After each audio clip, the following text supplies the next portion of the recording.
Welcome, I'm Poppy Planes, a flight sim enthusiast looking to share the hobby with you. I love all things flight simulators and aviation, so let's get into it. This is my first video on YouTube, so I hope you enjoy and follow along if you want more videos in the future. Okay, let's take a look at some of the hardware that makes up this rig. But first, a disclaimer, I purchased all of this. I was not sent any of it. I'm not being asked to review it. I am simply giving a tour of my flight simulator. I found all this hardware after researching many of hours, watching videos like this, so I hope this helps somebody out there. Okay, with that out of the way, let's talk cockpit. I drew inspiration from the F-18C cockpit in DCS, and I'm sure you're gonna notice the non-F-18 stick. It's an F-16. We'll cover that in a moment, and we'll also cover a piece of hardware on this rig that is extremely rare and absolutely fantastic. I love it. It's my favorite piece. Okay, so the frame is the MonsterTech MTS aluminum cockpit, along with their matching chair, the MPS Blackbird.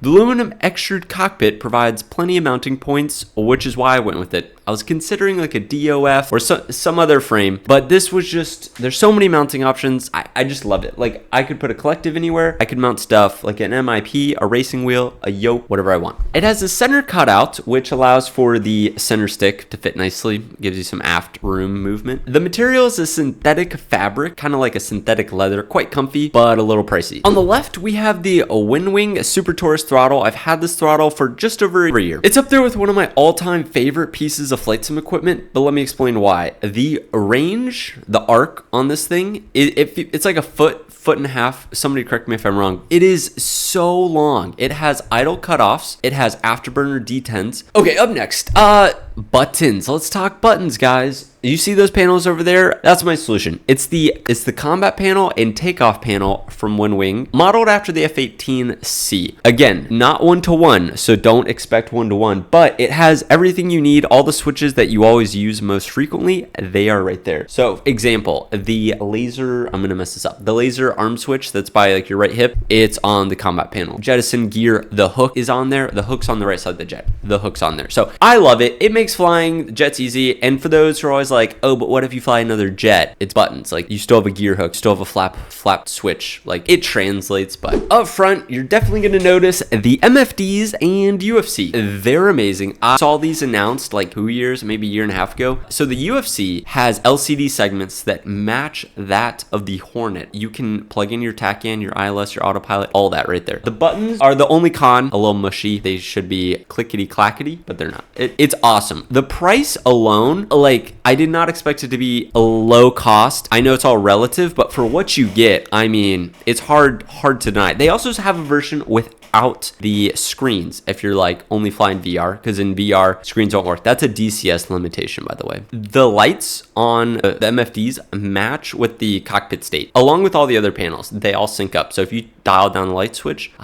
mood lighting, all the lights come down. Up next, the VP Rhino force feedback base. This is my favorite piece of flight sim equipment I've ever owned, that I've had the honor of owning. I love it. It's amazing. If you don't know what force feedback is, take your normal joystick, your X52, your WinWing Orion 2, your VKB. They all have some sort of spring mechanism. You can tune the spring, you can make it center, you can add friction, change how the stiction, the friction, all that. At the end of the day, it is a spring metal system down there that centers the stick. Like, watch, ready? Center.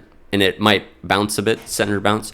You can deal with this with a damper, but still, it's a centering stick. That's it. Try flying a helicopter off that, you're gonna have to use some sort of trim thing to get rid of that. Okay, force feedback. It has two massive motors in the bottom. You move the stick aft, motors counteract it and center it. So depending on the jet you're flying, if we're flying a Hornet, it's fly-by-wire. So you're not gonna have like a loose stick when you stall. But if you fly the F-14, when you're in a stall, the stick is gonna feel mushy. There's gonna be no force on it. It's gonna feel just like a dead stick. That's gonna fix. When you recover, you're gonna feel the stick center. When you're out of trim, you're gonna feel you're gonna have to hold a lot of back pressure, a lot of aft. You can just trim it out, get it right there. Helicopters, it knows when you're flying a helicopter. DCS supports force feedback. Force feedback stick goes, okay, DCS, tell me where to put the stick. So when you're flying a chopper, you pull back that collective, you're off the ground, you push a little nose forward cyclic as you start climbing into the sky. You either have to normally hold the cyclic there, but in a helicopter, you just hold force trim and it stays there. You can do that here.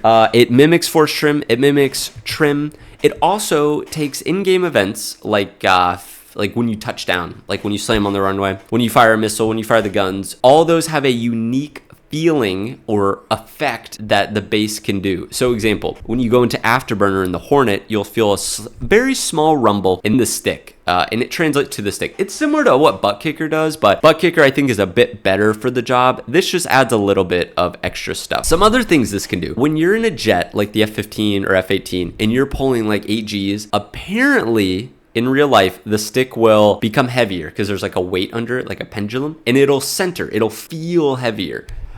This can do that. So it knows when you're pulling Gs, and it'll multiply the force and like push it toward the center. So if you're holding full aft in a high G turn, you're really gonna have to hold it there. Really cool. I could ramble about this thing for days. I'm probably gonna make more videos on it. Okay, so that's the bass. The bass is the force feedback portion. The grip is the WinWing F16EX. And I know, it's mainly a Hornet pit, but I have a good reason and I hope you understand. DCS requires so many button binds and you need stuff like pause, zoom, comm menus, knee boards, restart mission. There's so many. VR recenter, view recenter. So the left portion of the stick, I use these for DCS UI things that DCS needs. Pause game, restart game, recenter view. The rest of the stick, there's still enough buttons to bind like for anything. If I'm flying a Hornet, I have enough buttons. F16 works great.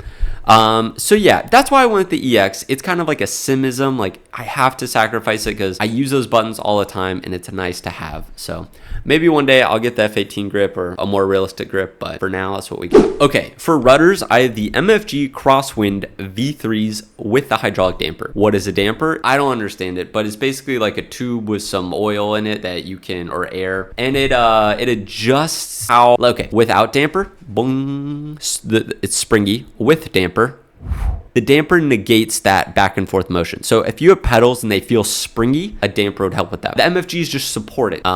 You just order the damper. I think it's like $50. Slaps on there, and you get these nice smooth, like it's like heavy. It feels heavy, smooth, like consistent pressure. Things don't just ding. Okay, let's talk graphics. Behind me is a TV, obviously. I fly in VR, but you're probably going, why do you have a TV? Well, I use it when I'm like teaching friends to fly. Point to a button, I can show. It's a lot easier to VR is awesome though. That's what I fly all my missions in. When I'm streaming, I'm always in VR. I use the HP Reverb G2 using OpenXR. Here are my system specs. I don't want to bore you, but the highlight, a 3080 and a 12th Gen i7. Here's some other stuff, future self list. Oh, people always ask, how do you use the buttons when you have VR goggles on? Great question. If you're flying the Hornet, like it mostly matches. So gear handle on the left by my knee. So I just kind of reach out in the area, eyes closed because I'm in VR, and then I feel the big lever switching. A lot of muscle memory, you just kind of get used to it. It's a little bit of feel, a little bit of muscle memory, but I'm pretty good. I can just close my eyes, bam, MFD push button 1. I just know where to reach and push, and it's all feel. Okay, thank you so much for watching. Let me know what videos you want to see in the future, and I hope you have a great day. Drop any questions down below.